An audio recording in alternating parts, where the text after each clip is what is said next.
Yes, hello, hello. We are back here up and running. Alibad catches the worm. Yes, the early birds are here. Some of them are still flying around, catching up to be here. And it's another beautiful Friday, energized here, ready to start the week. And the weekend. We're knocking at the door, and guess who are up early in the morning? The early birds. The early birds are here, and we want to share with you the topic for today, which is so important to engage with us today morning. If you're a book reader who loves writing and want to know more about writing, so today topic. Why is it important to tell our own stories? Our own stories. And I have two guests. Yes, Mary, I can see you're there. Please use the link and join us here. I shared with you the link. Check on it. And we're waiting for you guys to join into this meeting. I check on your WhatsApp and join the meeting. We have started now. So use the link that I gave you earlier on to be able to join here at the back end. That's where we are waiting for you and the other guests. One of our guests is already Alibad here. Let's get out. Today is a very interesting. As I wait for Mary to get in here together with our other guest joining in a few seconds. I can see Michelle. Make your way up here. I shared with you a link. That's the way to join in this meeting here. And I can see Beatrice and Alibad from South Africa. She's already here with us. And I am so delighted to be here with you. So I'm going to share with you the topic of today, and I'm sure you're all engaged. Mary, if you can't get the link, I will help you and share with you here. But we will only need you and together with our guests only to join. If you have lost the link, let me share with you here, and you'll be able to join with us. So yes, this link is only meant for the guests, so please, if you're not a guest, a speaker, don't use that link.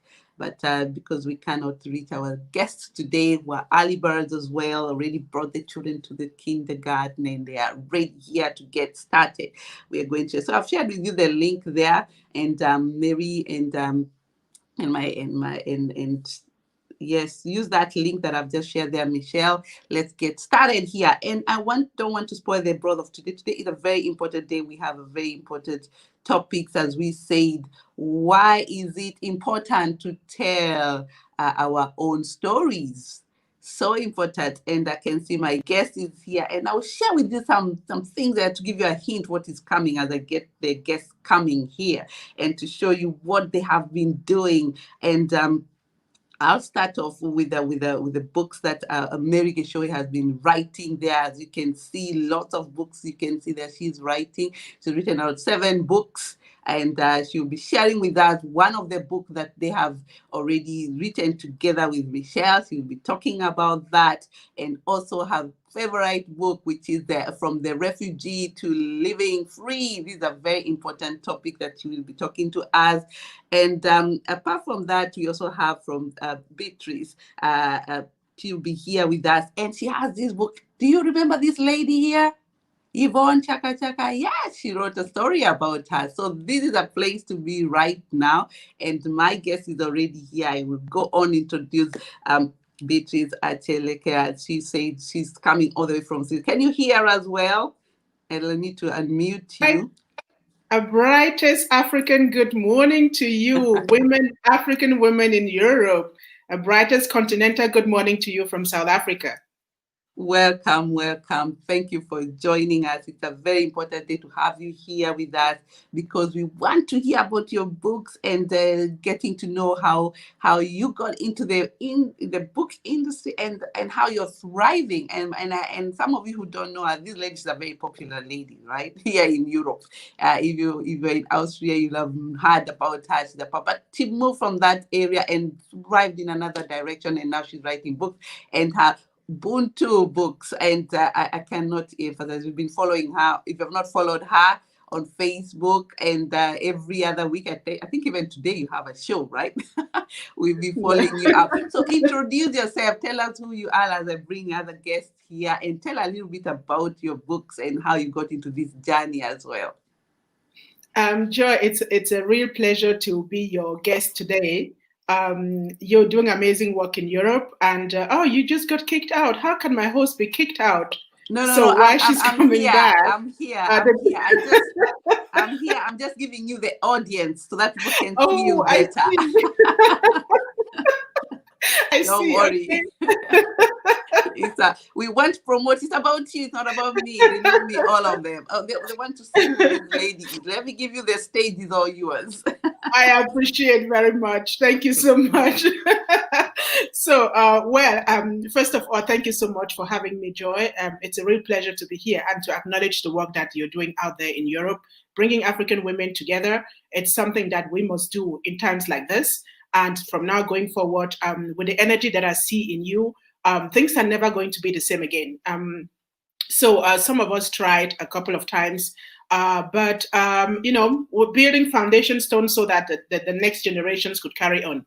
Well, I moved to South Africa 5 years ago to follow my passion because happens in Austria, in Europe.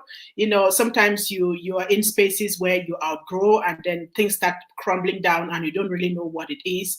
And so things happened to me that way in 2014 and everything that I was stood for break down. So I decided to make a radical decision. I moved to South Africa and I tap into the passion that has always been in me. As a child, I always wanted to be an author.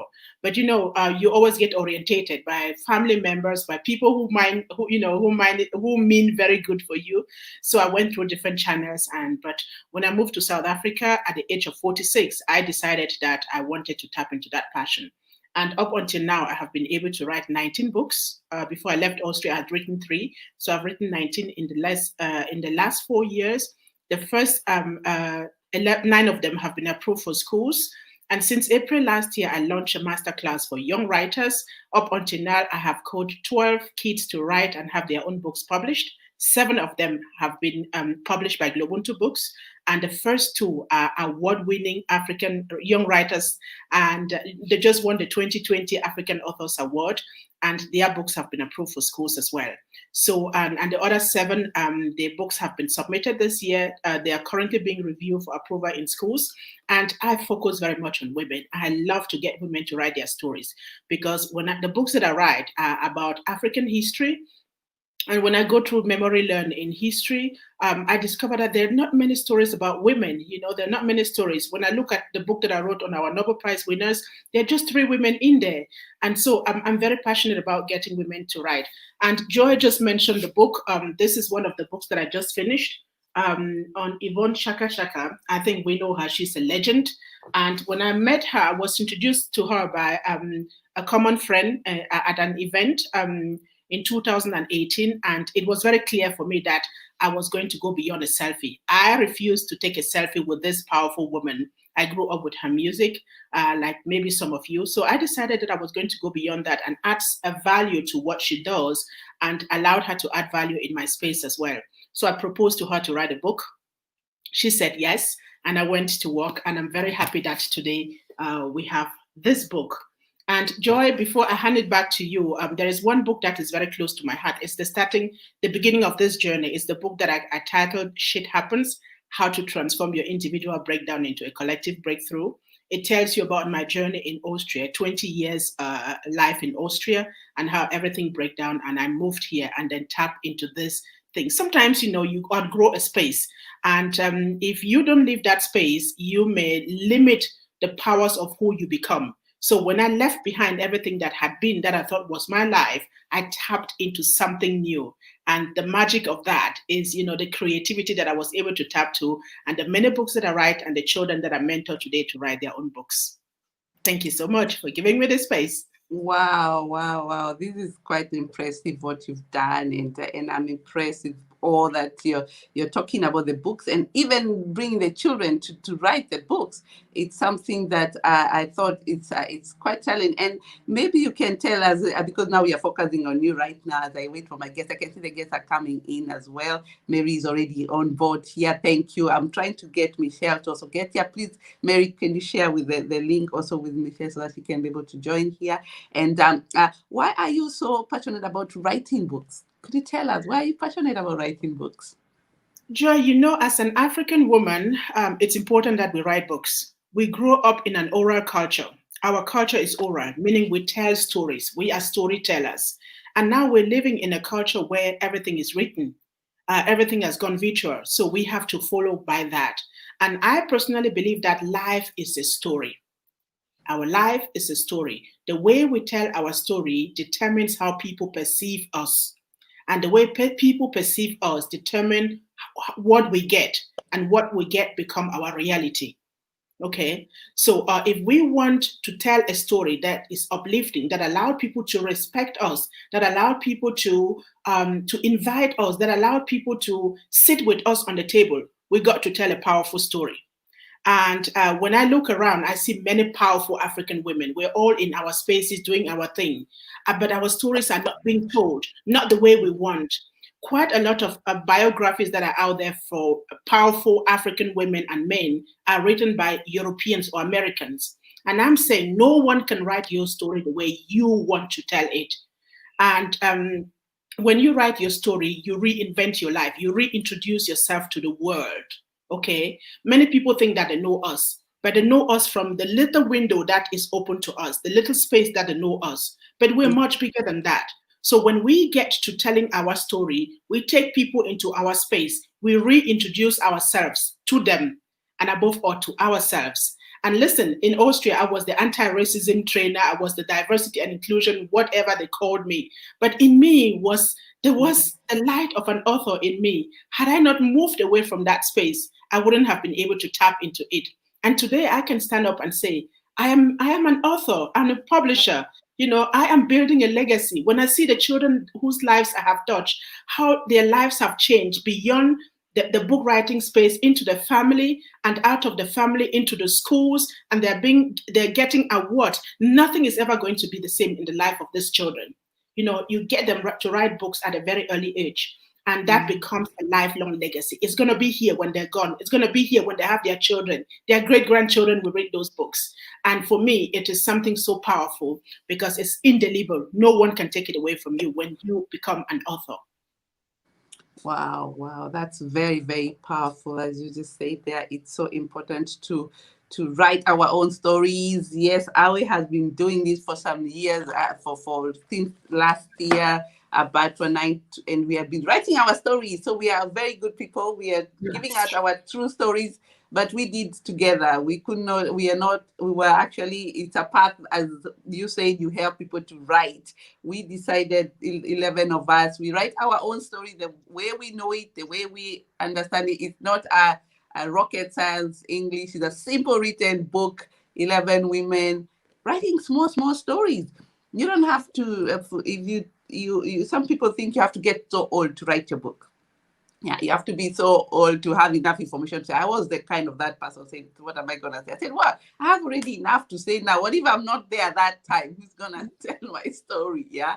So it's so important to give our stories the way they are. And I am so thrilled that you're here today giving us this powerful. I hope all of our listeners are listening. I can see our guests are here as well. Also our listeners, Cornelia Morning, my tribute sister, much love, Cornelia Alibad. Thank you for joining us. I can see another lady here, Nancy. She's also a writer. Good morning. I would love to read her books. I am just a starter in writing and got lots to tell.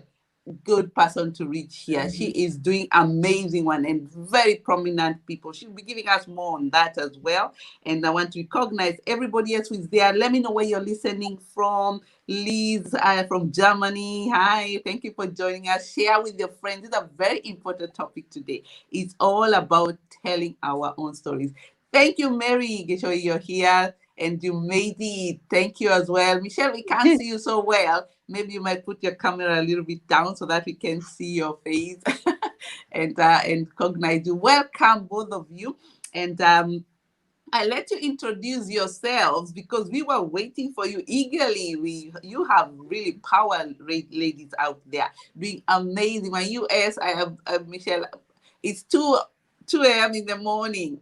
Sorry about that on your side. And you made it to be here, waiting to be with us. And Mary, all the way from Holland, she's here. So I'll let Mary introduce yourself. Tell us a bit who you are, where you are, so that people can have an idea who is this beautiful lady on the other end. And I love your blue. Welcome. Thank you. Thank you. Thank you. First, I would want to say thank you for the platform that you've given us to actually get to talk about ourselves. And also, I would want to appreciate my sister, she called Achaleke, for the work she's done. I'm so proud of her. And, she's leading the way. I'm following. I have now a point of reference.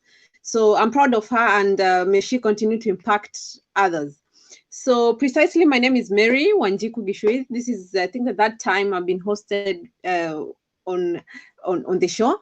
I'm also an award winner with the African Women in Europe. So I'm so proud to be on this platform, and I'm so proud to be associated with African women in Europe. So for me, my story, writing books for me was purely by chance. And it all started when I was in a very abusive relationship. I'm always talking about my story, and I was pregnant at the time back in my country, and I fled my country to come to Europe just to save my life and that of my son. And when I got here, it was difficult, and I ended up becoming a refugee. And in the course of being in the refugee camp, I knew at that point that I am my own rescue, that I had to do what I had to do if I'm going to create a life for me and my son.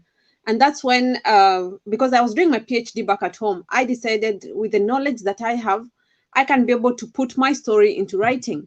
And I started sharing my story in different universities, and everyone was asking me, why can't you put it in writing in a way that we can actually read it after you're ready at you're ready at the stage? So that's how I started writing books. It's not something I envisioned before. It's not something I had planned to do, but it came by chance, purely by chance.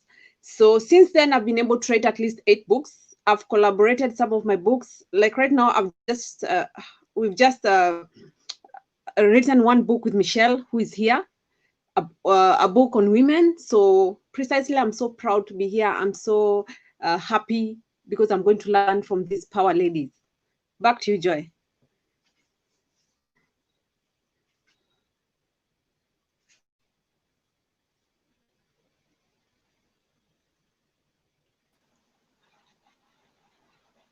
Me, yes. Sorry about that. Now you can hear me. Yeah. There's an echo. Maybe you can mute yourself. I hope you're not listening yourself on the other end. Just to make sure we don't get an echo. Yes. So anyway, yes, thank you so much. That was a very good introduction. I hope you can hear me now.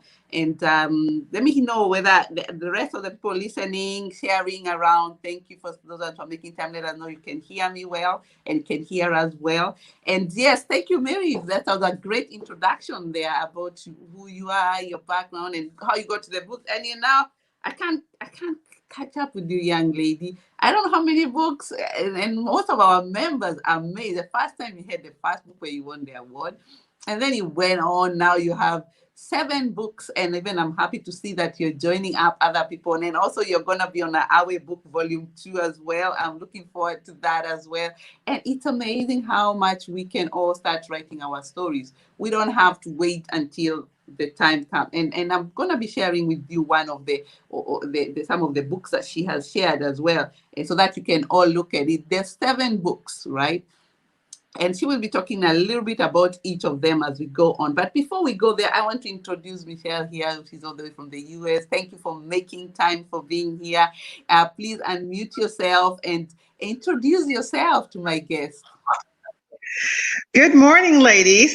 it's pretty early here. Can you hear me? Can you hear me? Yeah, yes, we can hear you well. We can hear you well. Okay. Thank you so much, Joy, for giving me this platform as well to share our stories. Hi, Mary. Hi, and I can't pronounce your name. What is your Can you hear me? We call her today Beatrice. Okay. It's nice to be a part of this platform. I'm so excited. I'm so honored and grateful that you decided to allow me to share my story as well. I am from the U.S. I live in Champaign, Illinois, originally from Louisville, Kentucky. And I've always wanted to write books. I've always I wanted to start out writing children's books, actually, which I will start some of those as well. But my first book was in honor, actually, of my mother that I wanted to write. She had passed away from cancer. And some of the friends that I know and other people, they would have trouble and difficulty getting over that next hurdle of depression so they wouldn't fall into a deep depression. So that's one of the reasons why I also had written my first book, is to help those individuals who had lost a parent and having difficulty just getting over that hurdle of moving forward, putting the next foot forward so they won't slope into that depression period. So that's one of the reasons why it started. But I have always wanted to write books, and that's always been my passion of writing. And I'm partnering with Mary to write my second one, and I'm on the way to write my third one. I'm trying to catch up with her. But my platform is actually to empower women and girls, bridging that gender gap of technology, and just assisting them to move forward in their lives and level up to the next level. Powerful, powerful. Thank you for that, and making time to be here with us. And as you say, it's the best way to do it. If you want, I was sent to a message. If you want to be successful, go with 5 of your friends who are a writer, and you're gonna be the 6th one, yeah. And you might be one of the best in the best. So if you hang around with the people who do the things you want to do, and I love that. I love that, and the combination of it. So I want to thank you, all of you, for your time. Thank you, all those people who are joining us. Share with your friends wherever you are, and I'm going to go straight on with a few questions that we had started before with each one of you to share with us the journey of your writing, because I know most of you have been quite in depth with it. We had already started with Beatrice, and Beatrice had already talked about why she started the passion of writing, and I could hear both of you all explain this in one way or another. But I want to go to ask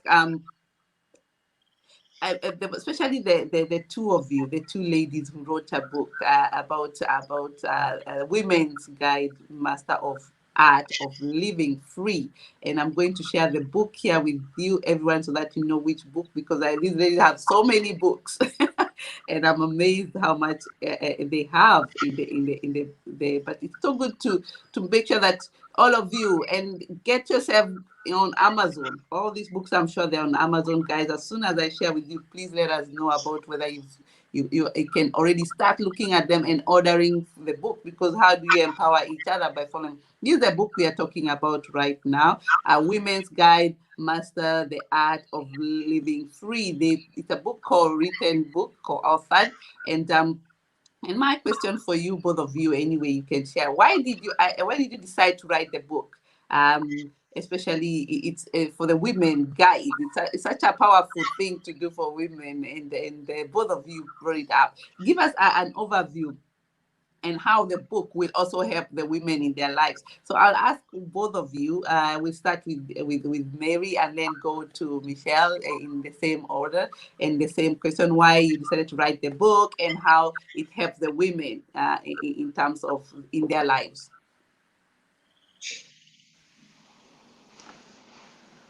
You can unmute yourself, Mary. Let me unmute you. That's fine. Let me unmute you. You're fine now. Thanks so much. Okay, the book I wrote with Michelle came because, number one, we are students coached by the same coach. Dr. Will Morland is our coach, so we have a history. Apart from writing, we have a history in the same class of speaking. We are speakers, so we're in the same class of speaking. So after working with our coach, we sat down and decided, I mean, we have something, but we need to build ourselves up because we are women from different parts of the world with different experiences. How can we help women? Because I know Michelle from her work, she's very passionate about women and girls.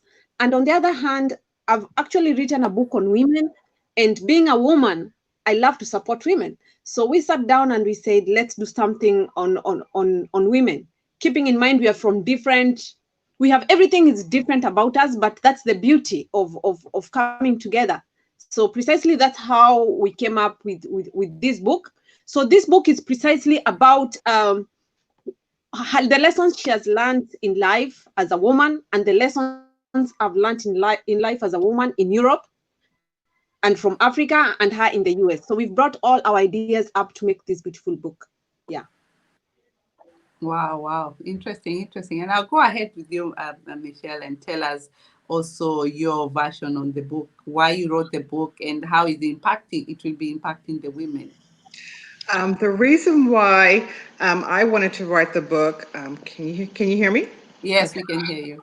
Okay. It looks my screen is kind of like freezing up on me on my end. But the reason why I had wanted to write a book, and I'm honored to write it with Mary, is that all women in life, from all walks of life, ethnic backgrounds, their religion, their faith, income, or profession, when I thought about writing the book, I'd always paint a mental picture in my mind of a woman walking, and no matter what her status was in life, around the world, I would say to myself, women are elite. All women have a story. What is yours? So that's how I came about as far as writing, wanting to write a book about the women. And then when Mary had approached me, I was like, oh, that's great. That's wonderful. We had that connection. We were on the same level. And so in deciding to write the book, wanting to make sure that we try to have a guide as a blueprint for the women to journey through their lives in order to empower them to become game changers of their lives, who wanted to level up and walk in their purpose, their God-given purpose that God has in store for their lives. We wanted them to be able to manage their own lives, be your own boss, and manifest your dreams and your goals, and not make excuses as to why you can't do something. I can't do this, I can't do that. And just level up. It's going to be 2021, and leave 2020 excuses behind, and let's move forward. Move forward in that mental thinking of your mind of I can't do it, and just manifest your goals and your dreams.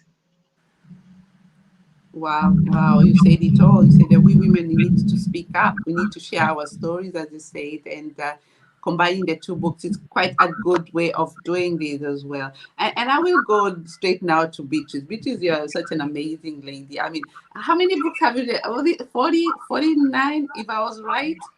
I mean, not yourself, but I think you worked with the people, and then you brought up these 49 books, right? Maybe you might unmute yourself for once. Let me see, you're muted. Sorry, I have to mute you so that it's quite clear for our audience on the other side. Go ahead. Okay, Joy, thank you for taking us forward. We're not yet at 49, not yet, but we'll get there before the end Blessing of 2020. to you, blessings. First I'm of all, showering you with blessings. Receive. Take them. So first, I want to acknowledge Mary. Congratulations on all your books. You're doing amazing, and I really, really acknowledge you and celebrate you right here. Sending a lot of ancestral wisdom, ancestral creativity. The same to you, Michelle. May you all continue to write, to impact us, to encourage, to uplift us, and to lead the way, to create the way so that our stories and our presence here is not reinvented when we are no more. I love that we are all writing together. And to the question, Joy, I have written 23 books by myself. And again, 19 of them were written within the last 3.5 years in South Africa. The series is called Africa for Smart Kids. And I wrote them because I realized that, 20 years in Europe, I used to work with the European Commission, the Parliament. I stood for parliamentary elections in Austria. I did all kinds of things. I created a Black European Women's Council. In my diversity conference, we had people from the Vice President of Walt Disney, Bank of America. They all came in. But I realized one thing, that whenever I sat on the table with ministers, with all these top CEOs, the question was always, what is your experience with racism? And I thought, like, I'm more than that. I'm more than just an experience. I am more than racism. And then, what I was doing in Austria, when there was a case of racism somewhere, they called Beatrice. I was always on the radio, always on the news, on the newspaper. But nothing is changing. And I said, I was born a creator. I was born a creator, not a fixer, and not a system that is not my system. So I realized that has to do with the fact that I did not know my history, where I come from, how great my heritage is, how great my legacy is as a Black woman, as an African woman. So I had to go look for that, to give myself this, to give myself the permission and the authority, to give myself the self-confidence, the self-worth, the self-pride. So when I came here and I started writing this book, it was like a door was opened to me, and I started seeing so many things. Did you know that we've had 37 female presidents and prime ministers in Africa? Where America has never had. Where is that history? Our Nobel Prize winners. But when you go into history and see who fought against enslavement and colonization, those are the things that I'm writing about. And each book that I write makes me stand up really tall. I say, I can sit on any table right now, and you will not tell me to talk about racism. I will tell you about the greatness of Africa and African women, And so that is what it is. And because this was so liberating and so empowering to me, I decided to get the kids in. I said, don't wait until you're 46 or 50 like I am today to start, telling people who you are. And so I got kids into the class. We do a lot of affirmations. As Black women, we need to affirm ourselves to greatness. We need it. Now, let me ask you, ladies, when was the last time that someone made you a compliment? That someone told you that you're divine, that you're amazing, that you're gracious? When was the last time? So we have to learn to affirm ourselves. And so in the master classes with kids, we start with affirming them to their greatness. We affirm them. And so then they write their books. I mean, kids have written books about how they've lost someone. My first young author wrote about how I successfully dealt with the loss of my brother, wage challenges, and bullying at school. Now, this was a 10-year-old girl. Today, she's a prefect. She won an award. She's my co-facilitator when I run master classes, and she's just amazing. So this is why, I think like we have to uplift our children by letting them write. When they write, they have a voice that no one can ever take away from them, and they take this into life, no matter what they want to do. I mean, you know that, ladies. You know that, sisters. I know, but we cannot stop.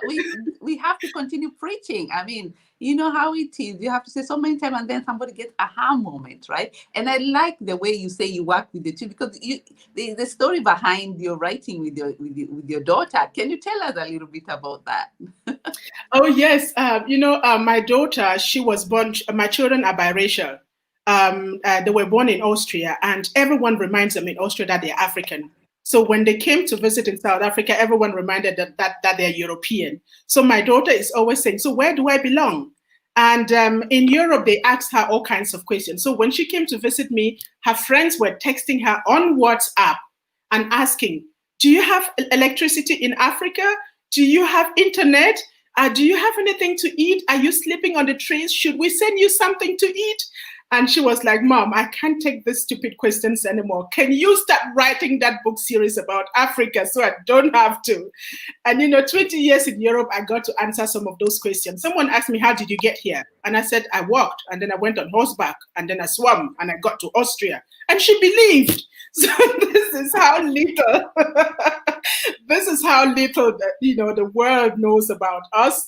And so I thought, like, instead of pointing fingers at them and saying, you don't know, we should tell them. We should unleash Africa to them. And when I wrote the book on Africa's female presidents and prime ministers, and also the one on the wonders of Africa, I'm trying to unveil Africa for all of us.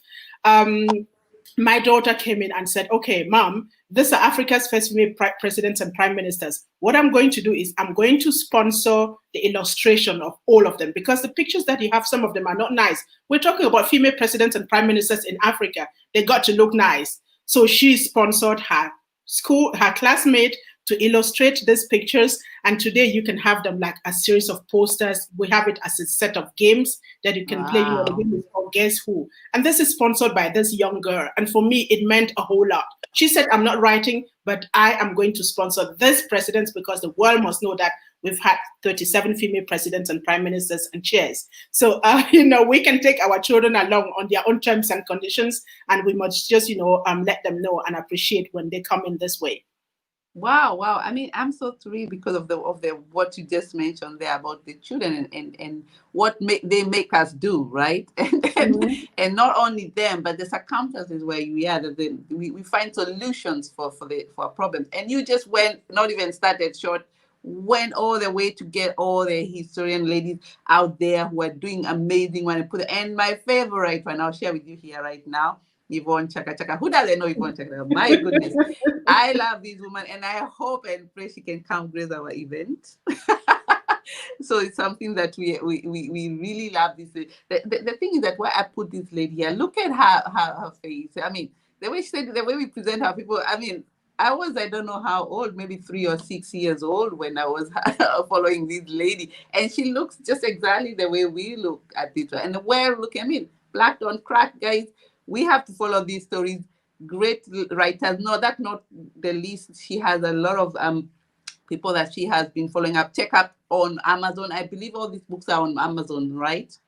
Joy, Amazon takes a lot of money out of us writers, authors. I know. You put it in, you do publicity. I do have a few books on Amazon, but I'm building up my own website, www.globuntubooks.com. You can order the books from there. I think we got to create our own Amazon. We Black writers, we don't have to go put all the monies in the pockets of those who already have.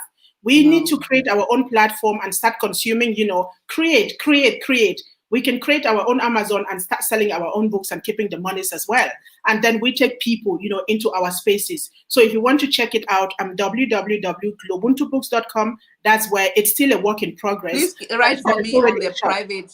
Write for me for the private chat so that I can share here with others. Okay. So that they can be able so you can check out the shop. The master classes are in there, the ongoing master classes. All the children's books are in there. And soon we'll have also digital copies in there. We'll have downloadables also, the games that I'm talking about. So we can start creating our own spaces. We can go from there to becoming our own Black, book selling or digital space. Why not? That's so true. I think you were in my mind today when I was showering, because I was wondering, because I have this e-commerce that I've had for so many years. I don't know what I did with it. It was not popular. It was too tedious. And I said, you know what?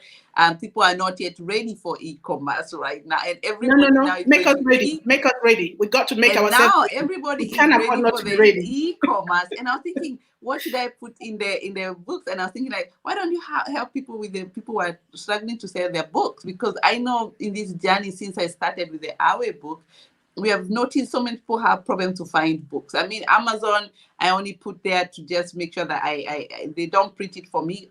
We get the hard copies ourselves, and the way we publish it is a very old fashioned, that we get the copies and we sell them ourselves, right? And because you lose a lot of money, as you said. And yes, why not create our own platform? And I like that. And I like that we can now go to your website and get the books. Now we're going to the other two ladies who have been doing so amazing work as well.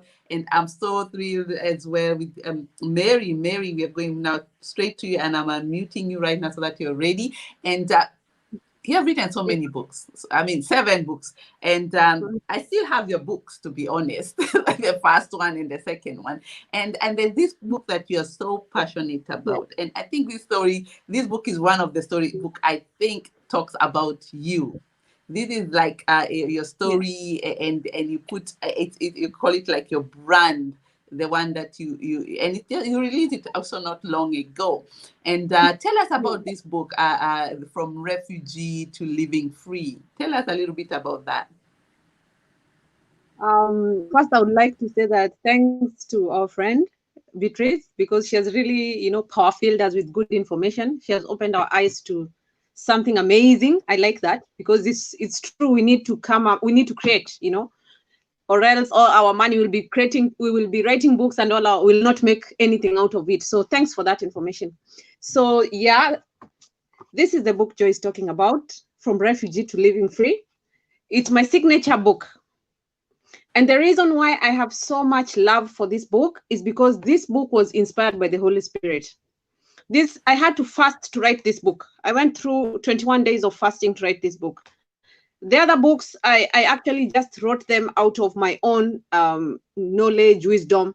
But this book, I actually fasted to write this book, you know. So it's a special book that I had to sacrifice to write. And this book precisely is a combination of all the books I've written. You know, it talks about my life in the refugee camp. It talks about everything that anyone needs to know about Mary. And also I give tips on how I was able to reinvent my life from being the abused, you know, woman, from being the refugee mom to becoming someone who, you know, somebody, to becoming someone. So precisely this book, also I've been able to talk about, it has been, let me say it has been collaborated, or it has been supported by key people in my life.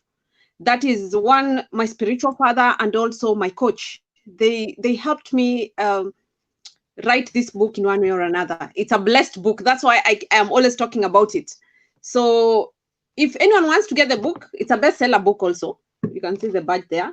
It's the book that has sold the most copies so far, and it's the book that I'm really trusting God, you know, to impact more people. Actually, I believe that anyone who reads this book is actually going to be delivered, is going to receive their healing, and is going to receive anything that they trust God for. So it's more of a spiritual book, and at the same time a self-development book.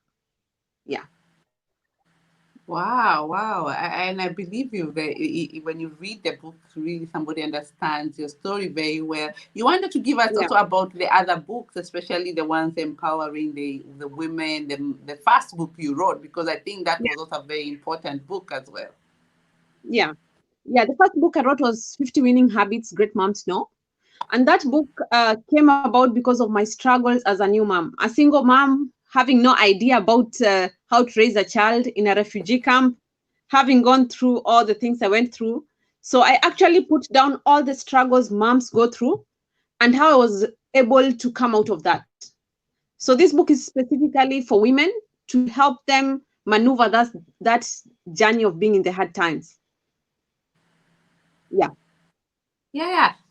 I mean, I don't know whether everybody is with me here hearing this story that she's sharing with us about how she managed to really get writing, because I always believe it doesn't matter where you are, you can be able to thrive in whatever position you are. If that's your passion and that's your will, something will drive you.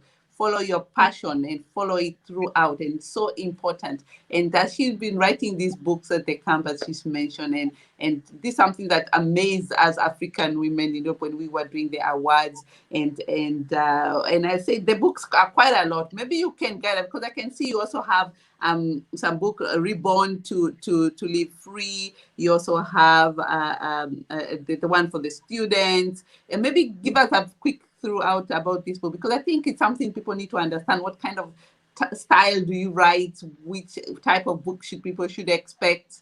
Give us a little bit of that as well.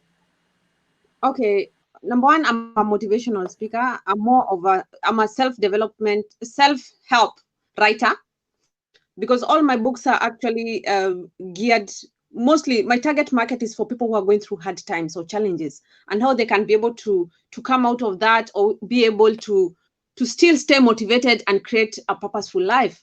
So one of the books, maybe you can put that for them to see. The books there, maybe you can put, So I've talked about the first book. The second book is the one I've written with Michelle, which is about women.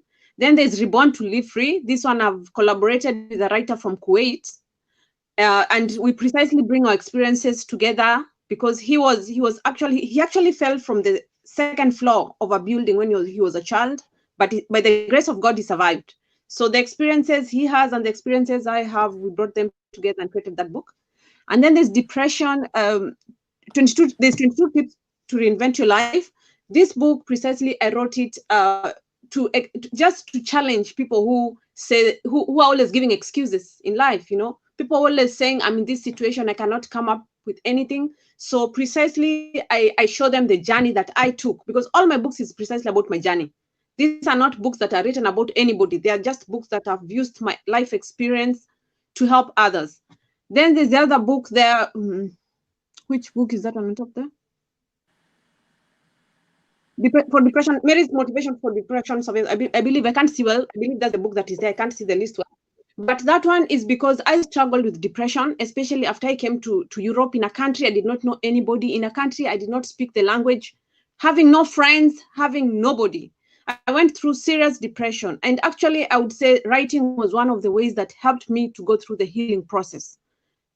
So that book precisely, I'm able to show people or to tell people that this is what I went through: depression, yes, and mental illness, but you can use these strategies to be able to manage the situation and come out of it. Yeah. Wow. I mean, it's amazing. It's amazing. And the writing doesn't stop. I think your target is number 10, right? Yeah, I'm now actually right now I'm writing a different book, and this book is for immigrants. I'm giving them the game-changing tips that will help immigrants succeed, because as immigrants, it breaks my heart when I go to the city and I see people from Africa, let me say people from Africa, who had good education. They came here, but I'm finding them doing some really nasty, in quotes, nasty jobs, and they've given up in life. So that book is precisely to start their engine, to just tell them, it does not mean just because you're an immigrant that you should actually give up and start and just give in to anything that comes your way. You can also create the extraordinary life to live free. So that's the book I'm actually finishing. I'm working on and finishing now. Yeah. Wow. Thank you so much for that, the overview of all the books. Everybody who are there, as you can see, we need to start telling our stories, our true stories. And I thank you all those people who are listening to us right now. And I can see a lot of you who have been here listening, coming. It's an early bird interview here, the earliest I've ever done. Normally the evening. And listeners who are listening now or later, thank you, Priscilla, for joining. Cornelia, you're with us throughout. Thank you so much. Keep sharing. We are almost getting to the end of it, slowly but we're getting great discussions here, because it's all about how we writers, how can we start writing and telling our own stories? We don't need others to write about our stories. How is it? We have heard you can do it, telling about other people's stories, famous people like Beatrice, she's doing, and she's going to join us again. She dropped off. And other people who are writing their own stories, and also how to write a story about within ourselves, because some of us are not confident enough. Probably they want to write, they have a story that they want, but it's short. What about co-authoring a book? We have brought up around 11 women who co-authored the Awe book that I mentioned earlier. We still have it on here. You can check it on our website as well. It's on Amazon, but please contact us directly. We can also send it to you in Europe and wherever you are. And also, and the other option is marketing. We should start buying books from our people. We should start buying books, because I had this statement where we're going to go later on, because I want to come to Michelle slowly before we get to those direct now questions where I need all of you to give me your input on that. Michelle, you've also been writing and doing other great stuff, but I also want to also focus also on what you've written, and you also have something coming up. You have the 91 days to say I love you. Of course, love is the biggest thing in the world that we all need. Please tell us a little bit about your book that you have done, and also tell us about your other activities that you're involved in, because I know you mentioned you support girls community as well, and give us a little bit about also first of all about the books. Sorry, I need your mute. The first book, the one that's I'm muted now. You're good. I'm good. Okay. The first book that's on the left-hand side, the one that's titled 91 Days to Say I Love You. I have it also right here. You can see it. This book, when I thought about writing it, was actually, like I said, it, you can see it again, it was in honor of my mother. Because like I said, she passed away from cancer. That was a book that I wrote for, that I wanted to write for individuals who were having difficulty overcoming or not overcoming, but moving forward, taking the next foot forward, putting the next foot forward, and not steep it into a deep depression. Because as you know, when we have a loss, or when we experience a loss of a loved one, you know, that's very hard. It's very difficult. We're all going to experience that one day. It's inevitable. But we just have to know how to deal with it, maneuver, and cope, you know, so you can put your move forward in life and not sink into that deep depression. And because that's a dangerous spot to be in. So that's one of the main reasons also why I wrote the book, for those people who are experiencing or have experienced a loss of a parent. And then the one that I just wrote with Mary, that's an empowering book. Those are the ones that I am going forward to continue to write. Those are self-development, self-help books for girls and for women. I do have a move. It's actually going to be a movement. It's called Girl Confidence, and that's empowering young girls between the ages of 10 to 13, that middle school age, a very fragile age where they're just going through their puberty, hormonal times, and they're just starting out in life, to give them that edge of confidence, self-development, self-improvement, because those are very critical years before they get off to high school. Because when you get to high school, you know, that's a totally different area. So and then so I wanted to develop them and just to build up their self-esteem, their self-confidence. And then also I'm going to have an academy, Sturgis IT Academy for girls, because that's a platform where I wanted to bridge the technology gap, the gender gap between the girls and the boys. Because as you know, most of the time when they get to, I found out in teaching that sometimes when they, in that middle school years, they start to kind of take a back seat to the guys. And we don't want that. We want them to move forward. We want to continue to empower the girls, because one day they're going to be women like us. So they need those skills, those tools to be able to move forward, to have that confidence in themselves before they get out into the workforce. And so those are some of the books that I'm writing. I have a different variety that I'm writing about. There's going to be another one that's coming forward. It's called Black Woman Who Cries for Us. So I'm going into that realm. And like Beatrice, I'm working with the girls, working with the children, as far as empowering them as well. So one day they're going to be us sitting on this platform. So we need to give them those tools to have the strength and encouragement to move forward in life. Thank you for explaining to us that. That's quite interesting. And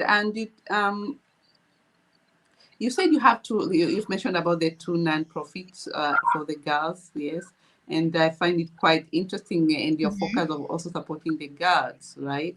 And you also have this background of the IT for the Academy for Girls. Can you tell us a little bit about that?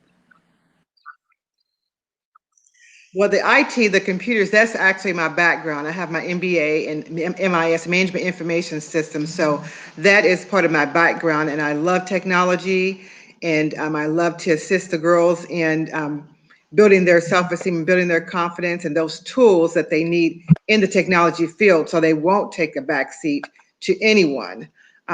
Because like I said, those critical years in middle school from 10 to 13, those are the ages where they tend to fall back in the science, in the technology area.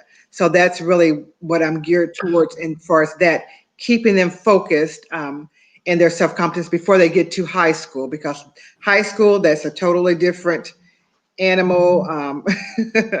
And so we want to make sure that they are empowered before they get there. Thank you so much. I mean, it's quite impactful. Everyone here is empowering youth, girls, women, everyone in general, and we should not forget about our boys, okay?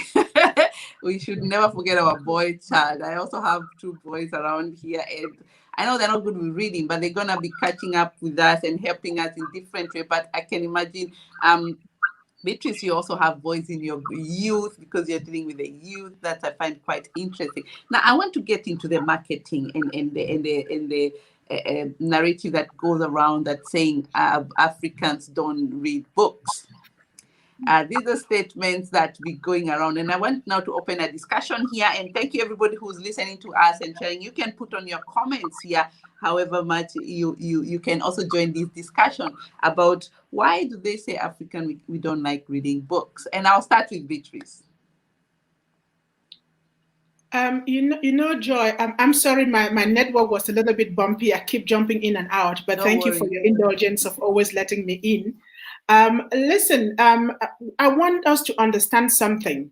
We always pointing fingers at Africa, and when we know so little about Africa, really, especially us Africa, our history has been written by other people. Now, I want us to remember we come from an oral culture.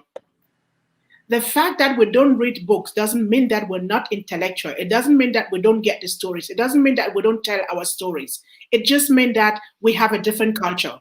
And because our culture is a different culture, doesn't mean that it is wrong. It doesn't mean that it is not right. So if we know where we come from, then we will understand that our people are getting to that culture of reading instead of telling stories. What I wish is that even if we're not buying books, we should tell our stories at home.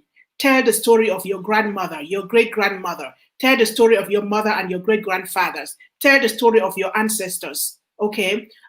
We have, I want us to go from that perspective to acknowledge the culture from which we come.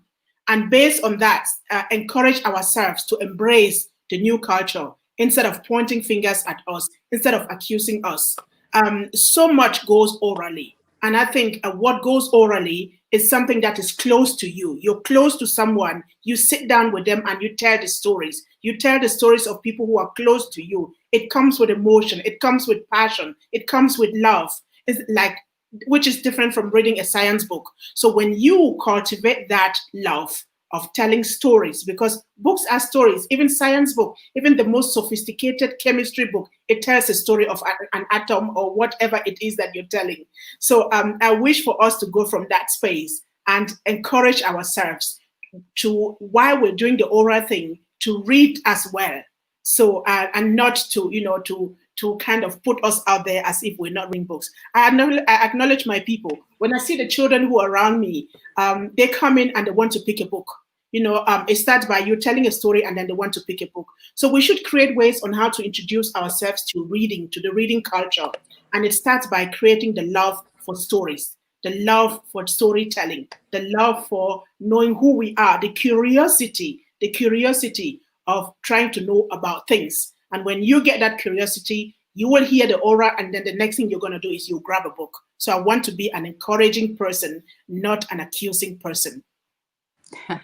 Yes, I like that. It was a provocative question, and you handled it so well. And I wanted to hear exactly that, because that doesn't, what people say, it shouldn't be the way we should be looking at it. We should be finding ourselves who we are first before we start putting fingers on our own people, on ourselves. Yes, let me just add something on that. Also, we love to generalize when it comes to Africa. We say Africans don't read, Black people don't read. Go to some houses, you see how much they read. You see how many books they're writing. So just because you know someone who is not writing, just because our books are not being sold, doesn't mean that we're not reading. I want to destroy that myth. And I want to really acknowledge those who are reading and encourage those who want to aspire to reading to do so. That's so true. You spot it on, and I wanted it that, and I knew you're gonna say exactly that, and you're gonna put a finger on those people who are there and who are listening, and even in the future, we are reading, we are writing books. If you have a problem of reading, it's because you cannot access our books. And the other people who are also globally, not only the Africans, you can access our books right now. We're exposing the books that we have here. Look at the numbers we have here right now. They're speaking all together. We can come up with almost 30 books here within the four of us. How can you imagine now what to do? We have books, we are writing, and we don't, people write just because we don't read, because we read, that's why we are writing. So I'll ask you the same question, Mary. What do you think about that? So how can you and change these kind of statements that are going around around our people?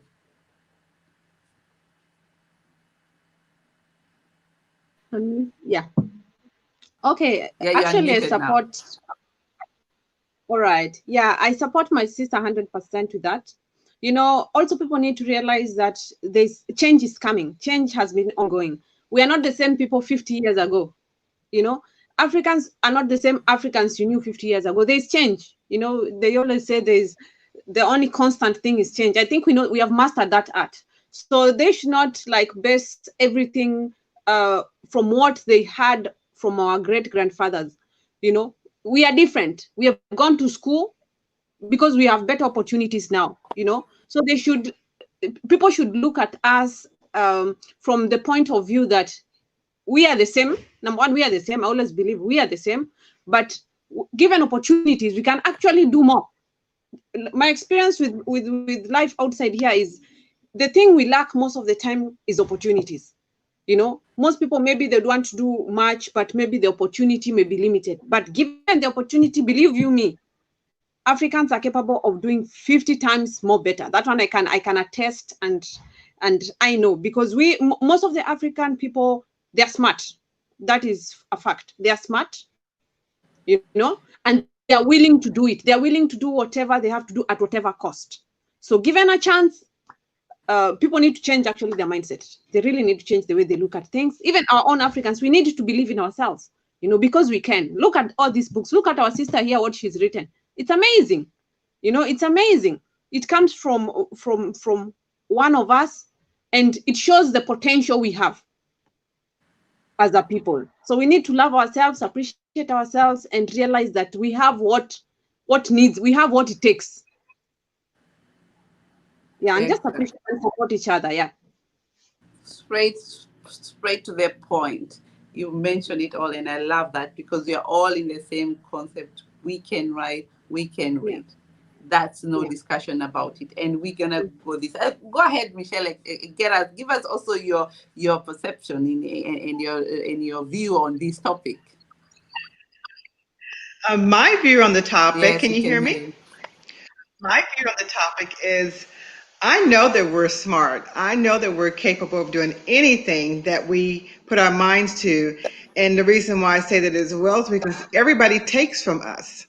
You know, if we weren't smart, we weren't intelligent, if we didn't do this or that, nobody would not be trying to take our gold mine, as I put it, gold mine. And we build things. We have technology. We are readers. We are authors. We do all sorts of things, and everybody wants to take what we have. So evidently, we have something that they want.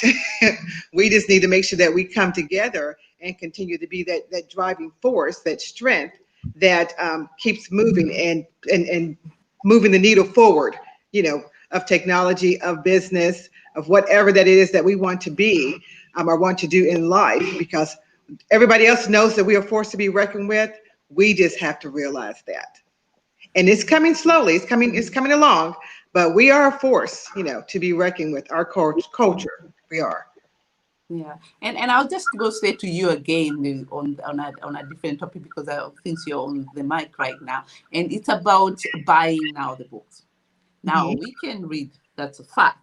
So how can we encourage our people to keep buying our books? I know there's a topic about finding where the best places to find our books. Now that everybody in this, I think COVID-19 has made so many people to start writing their books, and all of us here on Amazon trying to put them Amazon, and Amazon is taking away all our money and all our idea. So how do you think, how do we encourage our people to buy the books also, and to make sure that the writers are also supported? Because this is something I've also noticed. A lot of our writers have written so many books. It's very hard to sell the books and make a profit from it. So how can you encourage that one? I think now since that we're in COVID-19 and we're going through this pandemic, I think that it's very important that we collaborate and give. And like Beatrice said, we build that platform like the Amazon, so that we can know where we're going to buy from. Who give everybody that information, the websites, so they'll know to go to educate everybody on how to go about ordering and things like that, and that to let everybody know that the books are out there first, and then giving them the information of where to go to, www. whatever that the website name is, so that they'll know where to go to find your book. But there's so many authors out there that we just need to collaborate and come to a build our own platform rather, and so we can know where to purchase those books, because I know many people do look for Black authors. I know my husband, he is an avid reader. He loves, Black history books and all sorts of information about us. So there are people out there that are looking for that material. They just need to know where to go to find it. Yeah, that's so true, because we need to create our own. I think I think in Africa, there's a platform where they have a place where they sell products, services. These are the most going things, and the books can be also part. And sometimes we just maybe need to check exactly. Maybe we don't need to reinvent the wheel. Maybe it's already existing, and we just need to know where these places are. I'll go ahead with Mary and tell me how you're marketing your books now that your books are out, and the journey also of having them published. Because I know you have been using, because some people might think it's how do you get your book written? Because I had so many people coming to me, they want their book to be published. How do they get their book published? Maybe you can give us a little bit of how you manage your books to get to where you are, so that people can also understand that language, and also how to you use that to market your books. Yeah, this is the way I look at it. Okay, some echo somewhere. Okay, hope it's not from my side. No, it's okay now. I think also people need to understand when writing books that you have to know why you're writing the book at the first place. Knowing why you're writing a book, it determines how you market the book. I'll give an example with myself. The main reason I write my book, for example, is to share my story and also to have leverage on my speaking industry. So the way I will market my books will be different from someone who is writing the books for example, to make money. You understand? So for me, I would tell people, if you're writing a book, first know, why am I writing this book? Then realize that Amazon is just one of the channels to sell your book. I put up my book on Amazon, but for sure I know that's not where my money will come from. That's just, yeah, for those who are asking me, you want a book? Here, it's on Amazon. I will go in speaking engagements, have my books with me, sell 500 copies, make my money. So you also have to know you as a person, why am I writing this book? Because that's the first step for you to know where you will sell your books. Because it's not only Amazon. If all of us say that it's only Amazon that you're going to take our books, then that's not possible. There are other thousands of channels for selling books. There are other ways of selling books, Yeah, and also you asked, sorry, did I miss something? Did you ask something else? No, the way you how you wrote your books, and especially with a book is not just a book. As I said, the card, the page. I try to understand the language of authors. You have the cover, you have the somebody to edit and put them in order to encourage somebody who is struggling in that. Maybe tell us about how you did that. Yeah. And which tools you use as well. The tools that you use. Okay, in book writing, there's the writing part of it, there's the editing part of it, there's the formatting, there's making the book cover, there's making the blurb. So, for example, if you're not good in technology, there are so many tools that you can use. For example, you can use Fiverr or Upworks. There are professionals there who can help you with those services. But if, for example, I do my own editing, I'm good. I have good English. I believe it's good enough to be in the books. So I edit my own books. But for services like making the cover, I use Canvas. You can check out Canvas. You can use that to make the covers. For the blurb, I do the blurb myself. Everything else I do it myself. And for formatting, you can go to Fiverr or Upworks. So it's very easy, actually. Once you have your material and you don't have the time to start juggling with technology, just go to Fiverr. They have all those services at a very small fee. Yeah, some of you who don't know who Fevers are, they're actually professional support people. They are professional people who help you to do all sorts of things, writing, editing, you name it. And they're professional. That means what Mary is saying, you need to seek professional help if you need in this direction. And some of them which are much affordable ones are the Fever, and you can also look publishers who can help you to do this as well. And even publishers do the editing and do all the work that is behind it. But there are different kind of publishers that I understand in the back end. We do have quite a lot of different people doing different things. And I can see we have shared some of the links here so that you can all see these so that you can all check these tools if you're struggling with writing. And as I said, if she has written 7 books using the method that she has shared with you, it is manageable in any form of way. So I'm going to share with you the link there, how you can what you mean, the Fiverr and the Canva. Canva is where you do your posters, like the one I do all my posters here. I also use Canva, and they're all for free. Some of these, the Canva is for free, but Fiverr you have to pay per hour according to what you want. So it's quite important. That's so good. And tell me about the marketing. So you talk about I like the way you just said it about how you market your books. Fine, you write books not to sell. You write books first of all to the why in it, and then you use Amazon to use it as a place to also market for it, right? But the real buying is when you go to conferences, when you go to meetings, you sell the books, because that's something else I have to say. I've only sold, I think, this book we have around 600 books we bought, and Amazon I only sold, I don't know, 2 or 3 of them. Not much. I have to be honest, because all the books I sold is when I went to events and carried the books with me. And you have to understand the kind of our market, how it looked like. People like to see, they want to touch, they want to look at the product. So it's always important to have hard copies with you. That's the best selling. In my experience, the best selling is when you go to, and there's so many events. Okay, COVID has gone now, has made our events die out, but you can use this platform virtual as well to show people the books and explain to them about the books. That's so important. So I'm going to you to Beatrice, because your field is so big and wide. You do you're actually can I say you're a publisher as well? Yes, because I think when I look at what you do, everything, you're a publisher. So you are their product. If somebody want to get you, tell us a little bit about being a publisher, being a writer yourself, and how people can also benefit from your services. Sorry, I need to unmute you. Thank you, Joy. It's just so good listening to like-minded sisters, irrespective of where we are geographically. It's just so good. So thank you for bringing us here again. Before I go on that, I would like to pick on something that you dropped, boys.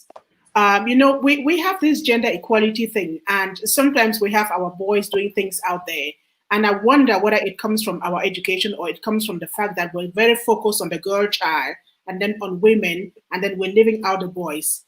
It's just a little bit like when we're focusing on racism, focusing very much on the cases that are happening, we forget to go fix ourselves inside so that we present ourselves differently. There's something in there that is in my head, trying to see why do we continue to have gender violence and all of those things when we raise our boys? Is there something that we're doing wrong, or as in our parenting, or is there something that we're omitting, or is there something that society is doing wrong, even when we parent properly from home? So it's something that I'm thinking about. It's something that I would like to write a piece on. And that brings us, so just to say, we need to make sure that we include our boys. And the books that my young authors write, the male one, the first one wrote, the title is Why It Is So Important for a Child to Have a Loving Family.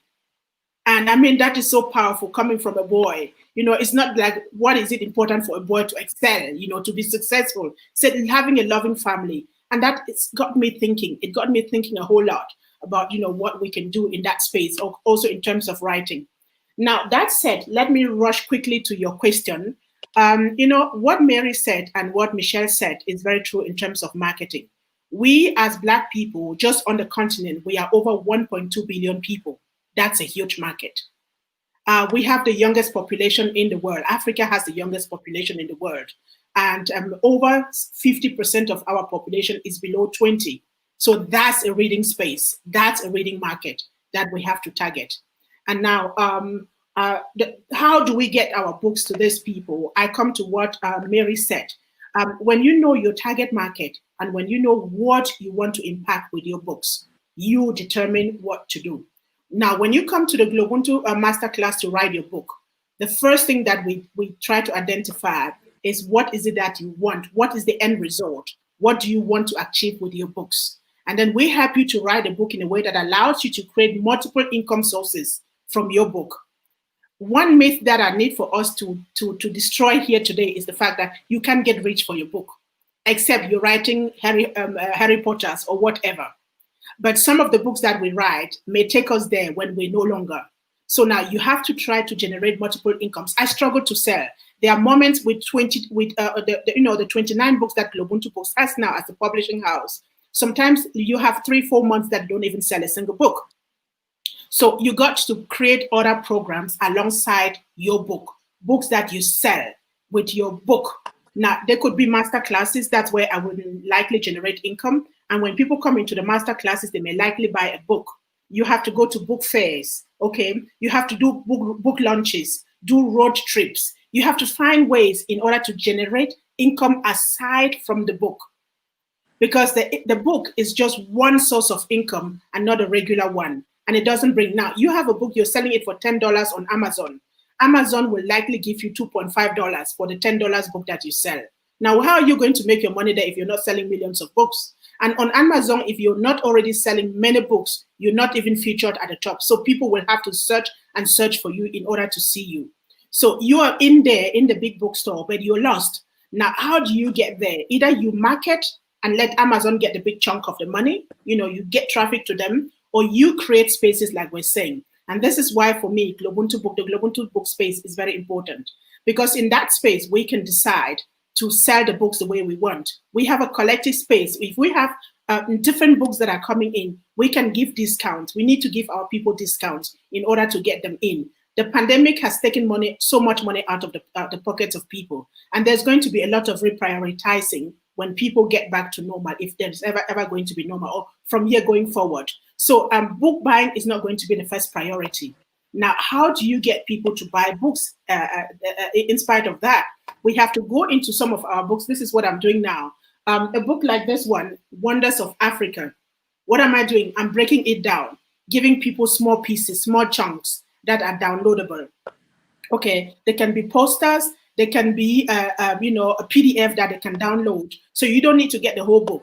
The whole book is costing you maybe $13. So with $2, you can already get pieces of the book.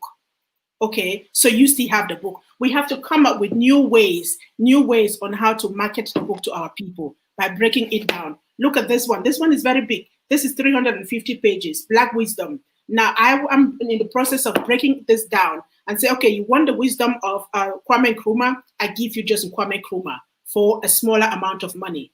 And when you have money and you want to buy the wisdom of Booker T. Washington, you can get that also in a small piece. So we got to be clever, smart in the way we're trying to put it out to people. We need to go to them and understand the fact that their budget is small. Now, Joy, you have that book with 6 authors inside. The question is, can you break it down to downloadable PDFs? Because where the cost is the printing. If we can bypass the printing, we cut down a lot of costs from the sale of the book. Okay, so if you can break it down to the downloadable PDFs, I will come, okay, today I have the money just to read Joyce's story. So I would buy just the junk from Joyce's story. I have the money next week. It's interesting. And I'm going to buy Mary's story. So I save for that and I can buy. So I don't have to buy the whole book at once if I don't have the money. And I don't have to be put away because I don't have the money. So I don't buy. We have to go closer to our people by giving them the options to buy in small pieces. And that way we encourage reading. That way we bring them in. We usher them in. and allow them to have access to material. So this is what GloBUNTU Books is doing right now, trying to break those books down in pieces that can be affordable for our people. And our Canva is the space that I go to. It's my second home. From my website, the next website that I'm on is Canva. But I also work with a young graphic designer who designs all our books. So I go into Canva and do the draft. When the author and myself agree on what it has to be, I send it to our author. Now you see all the mock-ups and all the nice things that we do around books is done by that one graphic designer. And because I work constantly with him, it's about building entrepreneurship among our people as we go on. So I only work with him so I can build his portfolio. Now he's still a student, but all the 29 GloBUNTU books are done by him. That's a massive portfolio for a young student. So we have to build as we move along.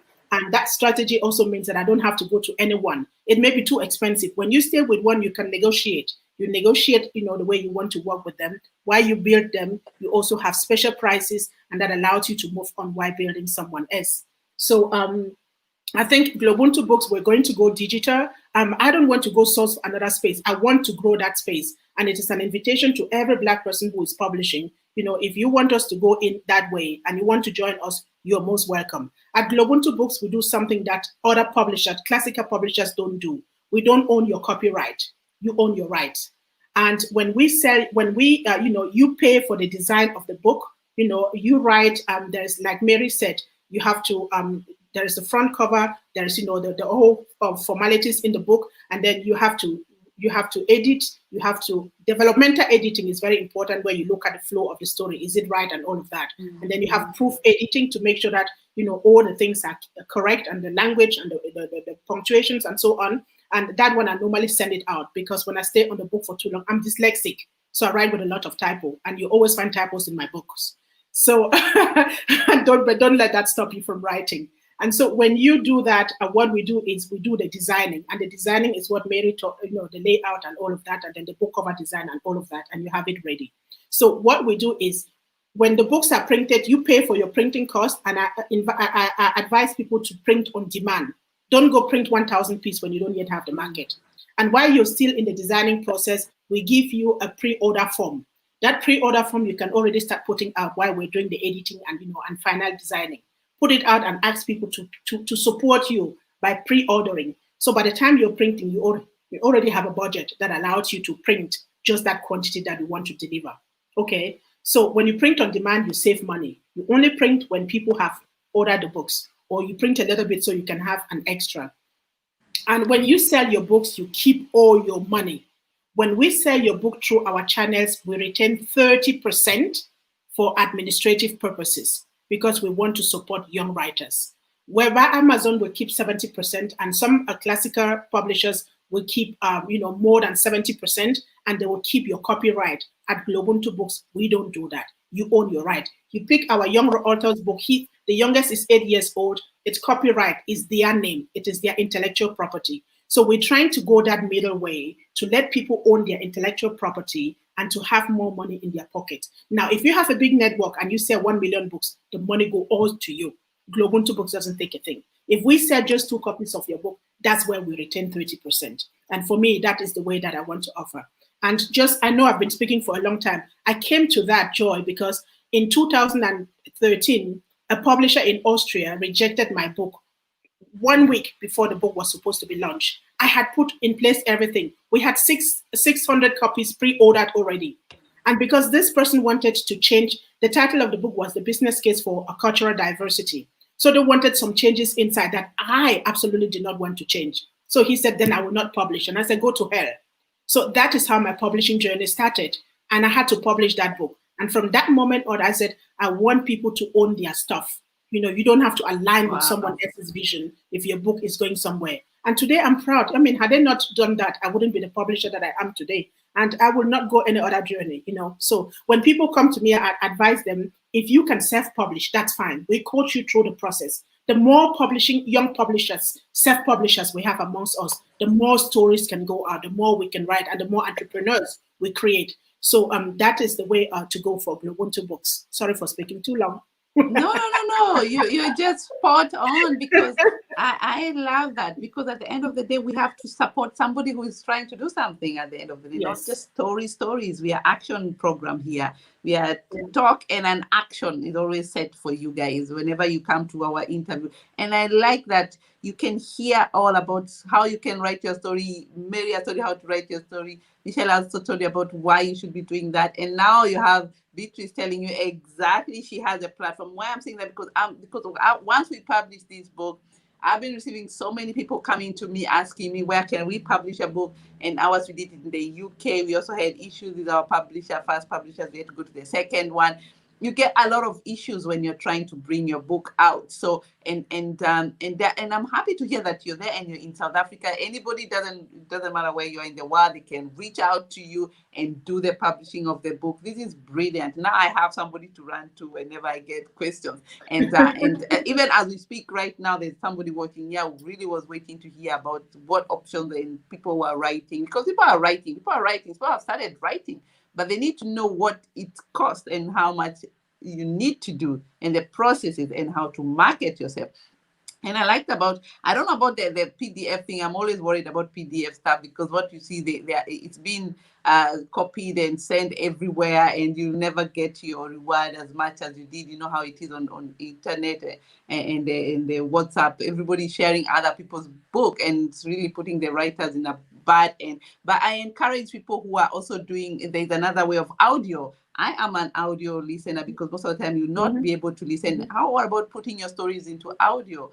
It's so easy to read, and actually it's a booming market at the moment for your books. That's something else you should also go into, selling your books. And I was thinking to do the same with the Awe very soon, because they're going for volume 2. And that helps a lot, because you hear our voices, our exact pronunciations of words. There's a beauty when you hear.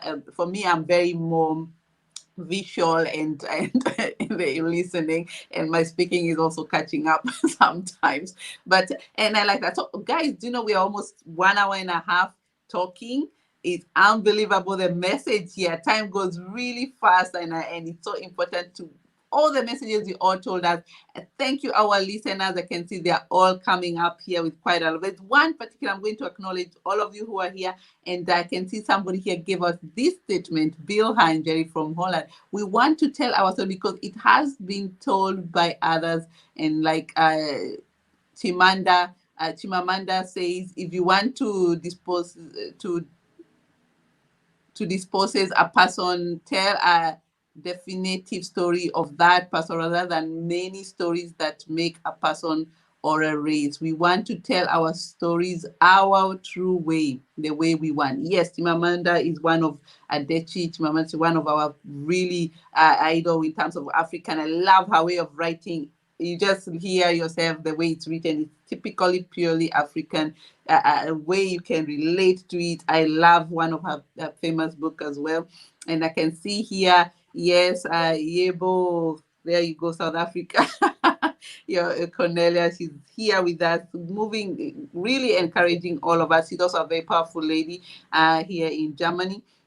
We are moving and on the same page. Nothing is going to stop us. Thank you so much for that. And I can see here also from UK. UK has started waking up, early birds, very encouraging. And Ankwetta. Ankwetta. I keep Beatrice because I don't want to do the pronoun. But we should learn these our African names. We should. They're very difficult, but we love them. And again, I can see Cornelia said there are women out there who need to write their stories. Thank you, ladies. I think we really help so much. So, guys, I would like, before we wait for any other person with a question here, please do that right now. If you have any question, write it right now, or even later whenever you're online again, write it and we can be able to share with you. They will be following up all the questions, because as writers, there are always questions. How do I do this? How do I do that? Don't be afraid. Write it there and we'll find somebody to answer you your question now or even later. And I want to ask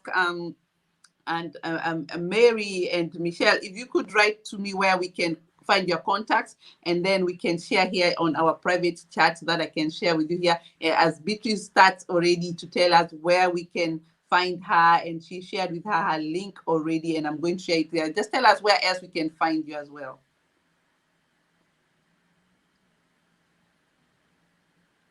Beatrice, are you there? Yes, I'm Yes, here. I yes, we think are you were trying to talking to wind. Mary.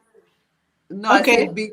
I said Beatrice, Mary, and Michelle will be writing to Okay. me their website so that we can share here, and then I'll be able to share here also with others.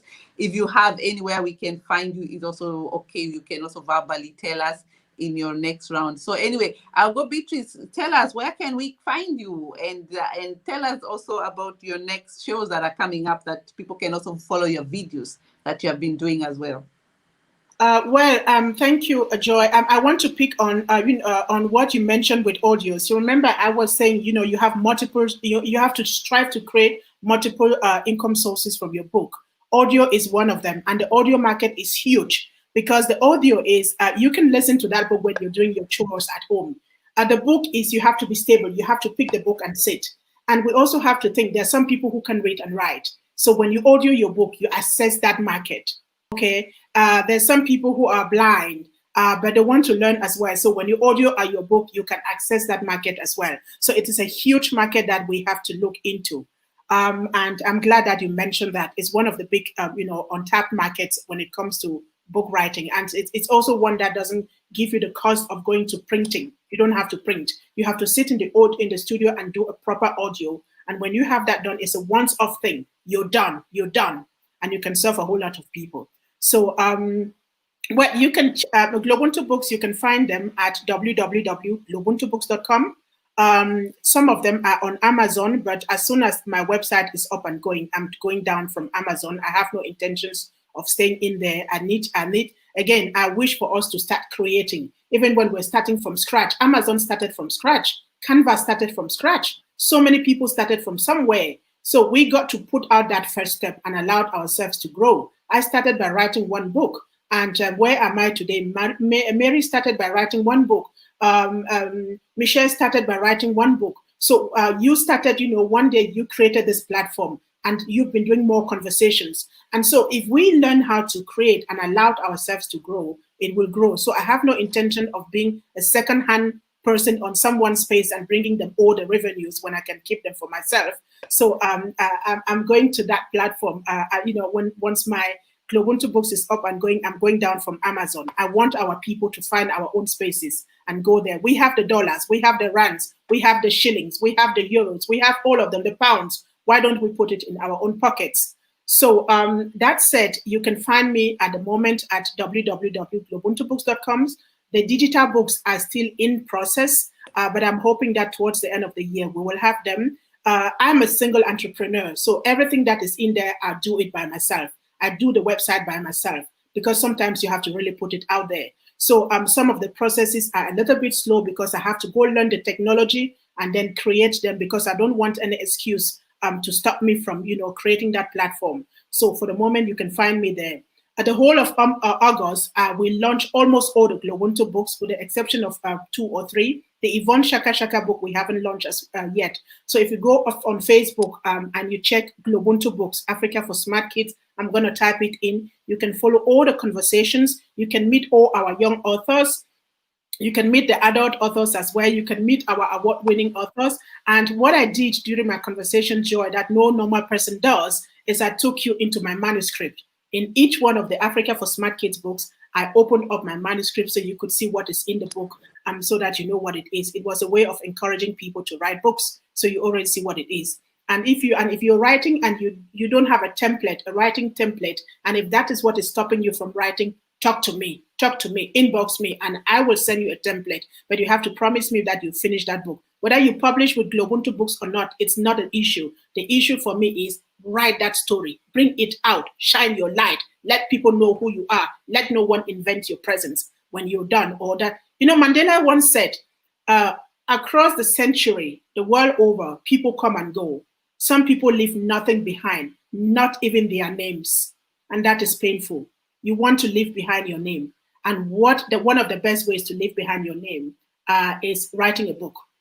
Musicians leave behind their music and their voices. So you and I were here to say, leave your book. Even if you are a creative person, you like art, You're doing art, you're doing illustrations and all of that, you can put it in a book. You're doing painting, you can put it in a book. Whatever you're doing as a creative, put it in your book. Put your business strategy in a book and create an additional source of income. So that's how passionate I am about helping people to write, seeing people write their own books.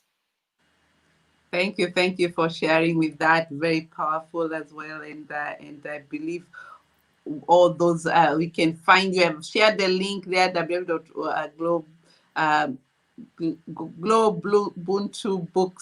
It's a very tongue twister, yeah. It comes from the African philosophy of Ubuntu. That's where the name comes from.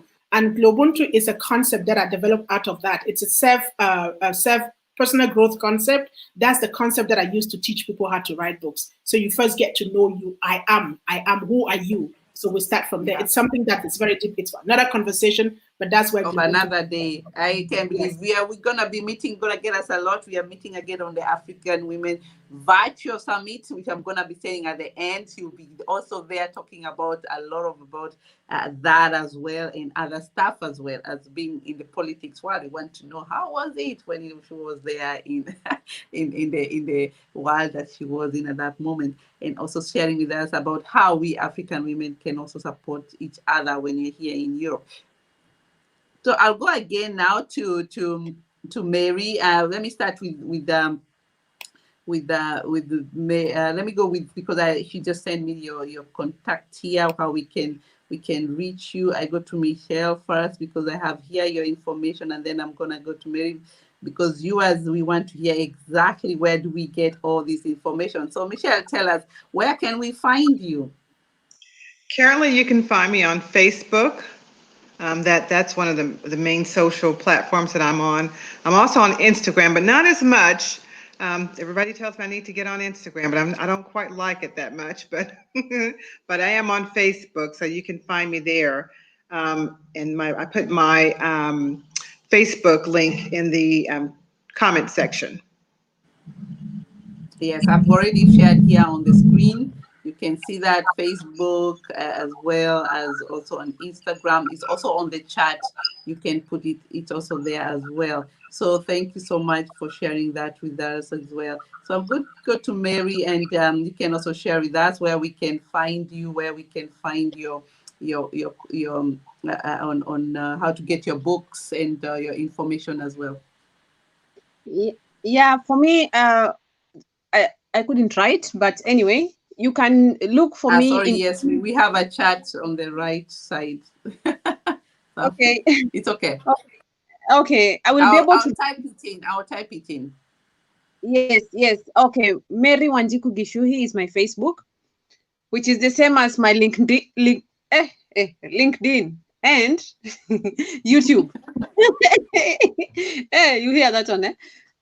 And YouTube. Then my website that I'm still working on is marygichuhispeaks.com. And I like what I'm writing it for you. What did you say? Mary Wanjiku. Mary Wanjiku. Is it a website? Is it a website? Yes, Mary Gichuhi Speaks. Okay. Go ahead. Yeah, and YouTube. YouTube is same. My names, same names. Mary Wanjiku Gichuhi. Is it a .com? Mary Gichuhi Speak. Is it a .com? Yes. That's website .com. Okay. Thank you so much. I'll be sharing that here down on the chat. You can also write for me there in the chat. We can see her on our Facebook as well. I'll put up the website shortly, but let's follow up the Facebook. That's where you can find her, Mary Wanjiku Gichuhi, on the Facebook page. She's there as well, and also and the website. Maybe the one who can write to me over there, Michelle, you can write for me the website for Mary on the chat as well. I can share with it here as well. So thank you so much for all of you joining. We have really come to a very end to our program today, and I'm so happy all of you made time to be here with us. And thanks to the technology, I think early bird is always good. The technology has been so good to us. We have not been kicked out, or apart from beaches, but it's a very good way for us to communicate with all of you. And I want to thank our listeners who are following us, listening to us. Yeah. I know you are shyly listening at the back end. Feel free to contact us anytime, whenever you want, on our contacts, or follow us on our Facebook page. Leave us our comment, and if you need somebody here who will help you to lift you up in book writing, go ahead and do that. That's why we're here, to make sure that we share. We always share as much as possible with your friend, and also sharing with you. As we said, sharing is caring, is part of our philosophy, and also working together. As we always say, African women in Europe, we work together. We are strong. I'm going to ask you, because I know you guys, you talk a lot, right? Because you're writers. Writers can talk. I want you to give me, I want to give you, a statement. I will not say 2 words because it doesn't make sense. I need 3 statements that you can encourage a woman out there who is having a hard time in their life, right, during now COVID. You can phrase it in an old way. It's about the situation we are in right now, and how writing can also help them to move to the next level. So I'll start with Michelle.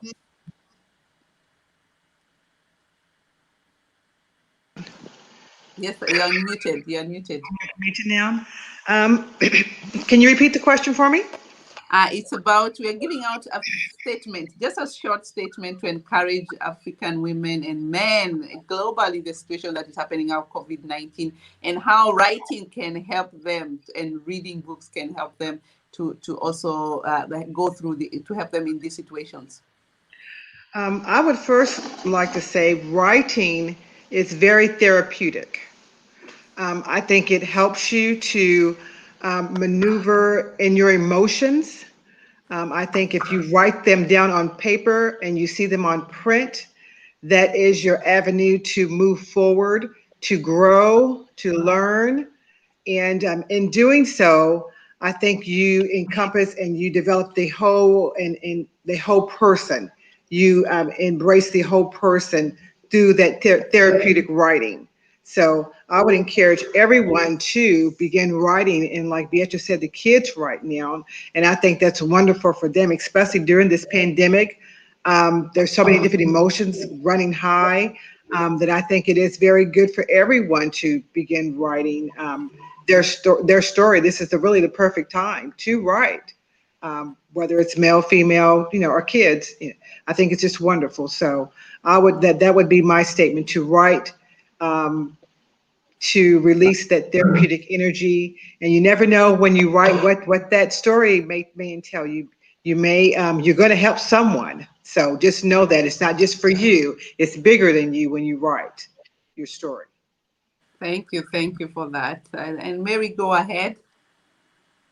Yeah, I'll just leave them with one statement, that you don't get the life that you desire, you get the life that you design. So it does not matter what's going on around, we can still choose, because life is about choices. I always say, fine, we cannot choose who our parents are, we could not choose who our siblings were, we could not choose where we were born and where we were raised, but you can choose the life you want to have, and you can choose the life you want to see. So design your own life. Take advantage of the pandemic. Thank you for that. Beatrice?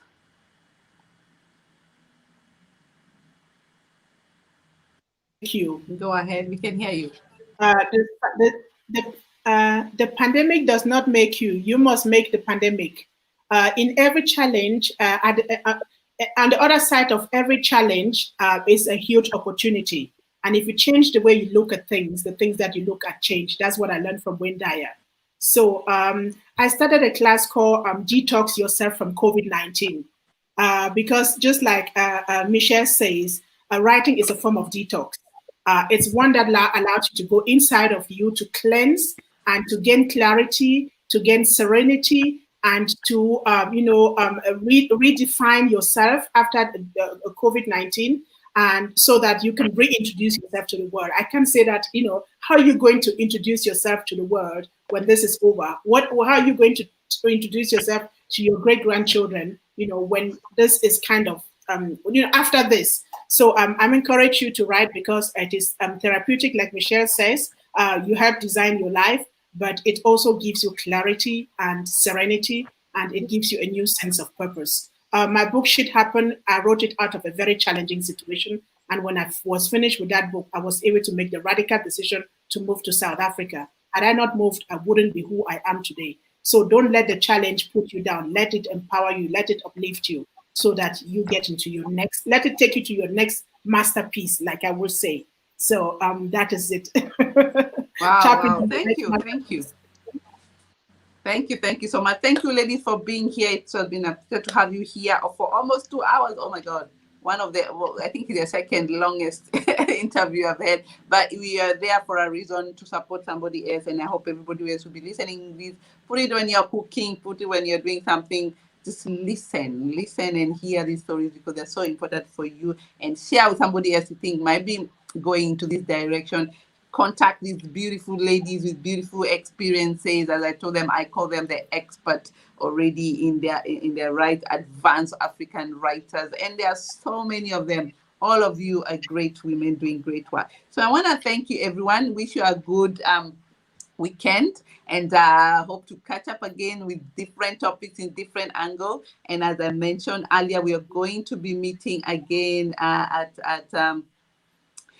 we're going to meet again in Africa in our virtual event. But before we go, I want to share again with my listeners there the books that they should be looking out for. Right there, we have Mary and Michelle. They wrote one book there, Women Guide, and we also, Mary has written all these other books with also other partnered people in the group. And that's the book that we have. For the Women Guide, Masters the Art of Living Free. And this is a book that has been written by Michelle and Mary. Grab your books, reach out to them, and they've shared us the contact on their platform there. And I have one and only Beatrice. She's written her own books, including helping in publishing other books from other writers. 19. If I could put the right numbers right, because this is so important. 19 books in less than 4 years, 12 young youth author mentored and published in less than 15 months, 2 are participants of the 220 African Authors Award, 13 books approved for schools in South Africa, oh my God, in 3 years. You can hear that a very good history, and she's a publisher. She told us about that. So grab her books as well. And one of my favorite books there is that she has helped with, that Yvonne Chaka Chaka. I'll be getting this book. I hope I can get it audio as well as PDF, because physically she's based in South Africa, and you can get all these books, I think, can be shipped to you as well in Europe as well, from wherever you are. She will be able to do that. Feel free to contact them. So thank you, ladies. And I wish you a good weekend from your side, as I continue here with sharing more people about what is happening. And enjoy your weekend, ladies. Thank you. Thank you. Thank you so much. You too. So thank you, my listeners, for joining. That was another beautiful Friday talking about books. Lots of experience we're going to be sharing with you every other Friday. I can't wait for the next Friday, another guest. You never know where they're going to come from, all over Africa, here in Europe, giving us quite powerful information. But I want to remind you that you keep checking on us. We are having on 3rd of October, we have our virtual event. If you have not registered, please do that. Check us on www.africanwomenineurope. That's where you will find all our activities and all the events that we do. Registration, of course, it's free. Check out on that. And we cannot underestimate the people who really support us to be here today. We have our company called Limitry, who is a money transfer company. If you have not heard about them, check on them. They're giving African women in Europe free time to pay transfer your money for free around in Europe. It doesn't matter whether you're in Africa or in whatever country. It's a money transfer company, but you'll be given free transfer. So this is the time to buy your lands and your pieces, huge amount. Use them, because I'm telling you, it's free money transfer. So your money is going to be sent wherever it's supposed to be. And they have quite a lot of options. Banks, and money banking and mobile banking as well. Sorry, mobile banking, and that's a very important place. So check out on that as well. They have been sponsoring us and they're supporting us. And as I said, don't forget to register yourself. We have a great a program set up for you for the African Women in Europe Our Virtual Summit. We have starting from the whole day from 10, and we even have from 10 workshops. And these workshops you have to register, otherwise you'll not be able to access them. But after that, in the afternoon, we have different countries, Germany, Switzerland, UK. They'll be here also in Kenya representing their product, the topics related to their country, but this will be broadcasted on YouTube. This is the only part. And then, of course, we have our entertainment, our DJ will be giving us very nice music. I wouldn't miss this one if I were you. Keep that day secured. Whenever you can jump on us. You can see how to register yourself. And AfricanWomenEU.eu. It's a free event, as I mentioned. So there's so much out there. And also don't forget to buy our own book as well. African Women in Europe. Reach out to us on our website. You'll find all this information. Wow. What a beautiful day again on a Friday to be with you here on Friday. And I wish you a good weekend. And if you're our member, we are having our every other month our meeting on Sunday, and I hope you have received our newsletter sent out today, and you'll be invited to join us on our monthly Zoom meeting where we exchange quite a lot of information there on Sunday at 8. So see you there, and God bless you all. Bye-bye for now.